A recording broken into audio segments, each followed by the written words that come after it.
এই যে প্রতিদিন রান্না বাড়া খাওয়া দাওয়া প্রতিদিনেই তো সেম রুটিন, এটা কি আর ভালো লাগে বলেন তো?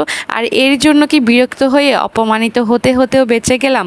হ্যালো এভরিওয়ান, আসসালামু আলাইকুম। কেমন আছেন সবাই? আশা করছি সবাই অনেক অনেক ভালো আছে। আলহামদুলিল্লাহ আমরাও ভালো আছি। এই তো চলে আসলাম আমার আরও একটি ডেইলি ব্লগ ভিডিও নিয়ে। আশা করছি বরাবরের মতো আজকের ভিডিওটি আপনাদের ভালোই লাগবে। আলহামদুলিল্লাহ এখনের ওয়েদার কিন্তু মোটামুটি অনেকটাই ভালো, অনেকটাই সুন্দর আর কি, রোদ কম থাকে।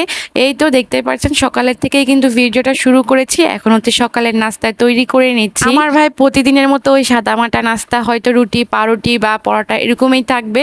যেহেতু মেয়ের বাবা সকালে নাস্তা করে না, সেই নাস্তাটা বাইরেই করে। আমাদের দুইজনের আর কি নাস্তা করব বলেন? মেয়েকে যদি হিসাবে না ধরি, আমি একাই থেকে যাই। ওই যে কখনো নাস্তা করা হয় কখনো করা হয় না। তো আমি হচ্ছে ফ্রোজেন পরোটাগুলো ভেজে নিয়েছি। আমার মতো কে কে আছে বলেন তো, লো ফ্যাট পরোটা বেশি দাম দিয়ে কিনে সেটা আবার বাসায় এনে অয়েল দিয়ে হচ্ছে ভেজে ফ্যাটি করে ফেলে।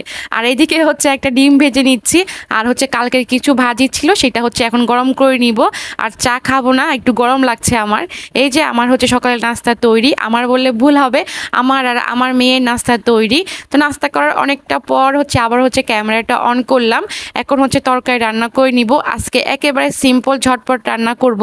আমার যখন কোনো সময় রান্না করতে মন চায় না, তখন এই রান্নাটাই আমি করি। মুরগির মাংস বা যে কোনো মাংসের সঙ্গে আলু দিয়ে দিই, তারা বাপ বেটি দুইজনেই খুশি হয়ে যায়। আর আজকে হচ্ছে এক বেলায় রান্না করব। আমার আসলে অনেক সময় দেখা যায় অনেক রান্না করি, নাস্তা বানাই, অনেক ধরনের নাস্তা বানাই, ডিশ বানাই, বাট অনেক সময় দেখা যায় ডাল আলু ভর্তা করে খেতেও কষ্ট হয়ে যায়। এটা মনে হয় আমার না, এটা প্রত্যেকটা গৃহিণীরে। প্রতিদিন কিন্তু রান্না করতে ভাই কারোই ভালো লাগে না, সে যত বড় খেলোয়াড় হোক না কেন, প্রতিদিন খেলতে তো আর কারো ভালো লাগে না, তাই না? সেম রাঁধুনি বা সব প্রফেশনের মনে হয় এরকম আছে, যারা জব করে তাদেরও প্রতিদিন জব করতে মন চায় না। আর এটা তো আমাদের গৃহিণীদের সব থেকে বড় চাকরি, প্রতিদিন রান্না করা। আমার মনে হয় একটা সংসারে রান্না বাড়া খাওয়া দাওয়া এগুলোই হচ্ছে সব থেকে বড় ভেজাল। এই তো মুরগির মাংসটা হচ্ছে ভালো করে কষানো শেষ। সেখানে হচ্ছে আমি একটা টমেটো আর কাঁচামরিচ দিয়ে দিলাম, তারপর ঝোল অ্যাড করে হচ্ছে নামিয়ে ফেলবো।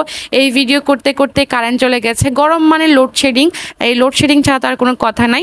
তো যাই হোক, এই যে দেখতে পাচ্ছেন আমি হচ্ছে আরেকটু কষিয়ে নিব। ওইটুকুই হচ্ছে ভিডিও করা ছিল, আর কোনো ভিডিও করাই হয় নাই। আর আজকে সারাদিন হচ্ছে আমার তেমন কোনো কাজকর্মও ছিল না, খুবই র্যান্ডম একটা সাদামাটা ভিডিও শেয়ার করছি। আমি জানি না যে আপনাদের কার কাছে আসলে কেমন লাগবে। আর এটা ছিল আমার শুক্রবার দিনের ভিডিও।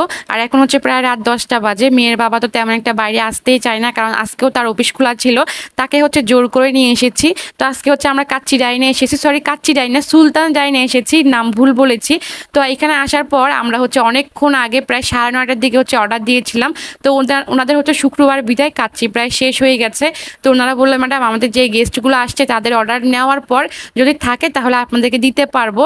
আর মেয়ের বাবা কিন্তু এদিকে হচ্ছে ছাগলের মাংস বা খাসির মাংস খায় না, যার কারণে সে কাচ্চিও খায় না। তো সে আমাদের সঙ্গে এখানে আসলেই দেখা যায় গরুর যে রেজালা বা প্লেন পোলাও যেটা আছে সেটাই নেয়। আর আমরা মা মেয়ের হচ্ছে কাচ্চি বরাবরের মতো অনেক বেশি পছন্দ। আমি ওনাকে বললাম ঠিক আছে, যদি কাচ্চি না থাকে ওর অর্ডারটাও দেওয়ার দরকার নেই, তাহলে আমরা অন্য কোথাও যেয়ে খেয়ে নিব। ভাবা যায় মানুষের কাছে নাকি টাকা নাই, আর রেস্টুরেন্টে গেলে টাকা দিয়েও খাবার পাওয়া যায় না। আলহামদুলিল্লাহ শেষ মুহূর্তে আমরা আরেকজন টেবিলে ছিল, তারা খাবার পেয়েছে। মেয়ের বাবা আমাকে বলছিল যে খেতে এসে খাবার না পাও এর থেকে বড় অপমান আর কি আছে। তো আমি বললাম যে এখানে অপমানিত হওয়ার কি আছে। তো যাই হোক, এটাই ছিল আমার আজকের ভিডিও। কার কাছে কেমন লেগেছে অবশ্যই জানাবেন। অপমানিত হতে হতে একটুর জন্য বেঁচে গেলাম, অবশেষে খাবার দাবার খেয়ে বাসায় চলে যাবার আপনাদের কাছ থেকে বিদায় নিব। সবাই ভালো থাকুন, সুস্থ থাকুন। আসসালামু আলাইকুম, খোদা হাফেজ।